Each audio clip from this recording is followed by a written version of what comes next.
আমি চ্যালেঞ্জ করতে চাই, নবীর পিতামাতাকে যদি তোমরা জাহান্নামী প্রমাণ করতে পারো, আমি মোহাম্মদ জাহাঙ্গীর আলম রেজভী 1 লক্ষ টাকা তোমাকে পুরস্কার দেব। নবীজির পিতামাতা জাহান্নামী। দলিল মাজমুআ জাওয়াইদ 1 নম্বর খণ্ডের 121 নম্বর পৃষ্ঠা। আবু রাজিন রাদিয়াল্লাহু তাআলা আনহু তিনি বলেন, হে আল্লাহ রাসূল, আমার মা কোথায়? তিনি বললেন, জাহান্নামে। সে পুনরায় জিজ্ঞাসা করলো, আপনার পরিবারের কেউ কি সেখানে গিয়েছে? তিনি বললেন, আমা তারদান তাকুনা উম্মুকা মা উম্মি, তোমার মা ও আমার মা জাহান্নামে একই স্থানে থাকবে। আনাস রাদিয়াল্লাহু তাআলা আনহু তিনি বলেন, সহিহ মুসলিম 388 নম্বর হাদিস, সুনান আবু দাউদ 4718 নম্বর হাদিস।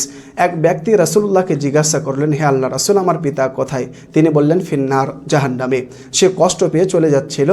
রাসূলুল্লাহ তাকে ডাকলেন এবং বললেন, তোমার পিতা ও আমার পিতা জাহান্নামে, ফিন্নার, জাহান্নামে। সুনানে ইবনে মাজার 1573 নম্বর হাদিস। এক দিহাতি ও মুসলিম ব্যক্তি রাসূলুল্লাহকে জিজ্ঞাসা করলেন, আমার পিতা কোথায়? তিনি বললেন, ফিন্নার, জাহান্নামে।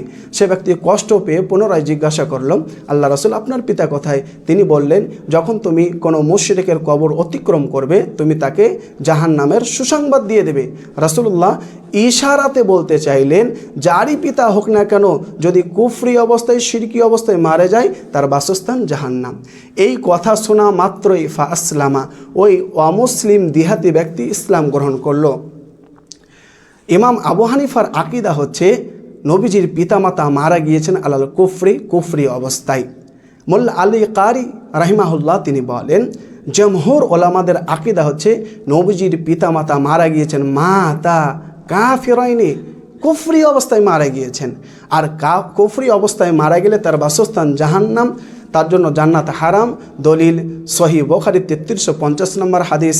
আর সূরা মাইদা 5 নম্বর সূরা আয়াত নম্বর 72, শিরকি অবস্থায় মারা গেলে তার জন্য জান্নাত হারাম। যে ব্যক্তি কাফের, তাকে কাফের বলে মনে করতে হবে, নইলে ঈমান নষ্ট হয়ে যাবে। আর কোনো ব্যক্তিকে জান্নাতি বা জাহান্নামী বলা যাবে না ইল্লা বিনাসসিন, দলিল ছাড়া। যেহেতু আমরা দলিল পেলাম নবীজির পিতামাতা জাহান্নামী, অতএব আমাদেরকে জাহান্নামী বলে মনে করতে হবে, নইলে আমাদের ঈমান নষ্ট হয়ে যাবে।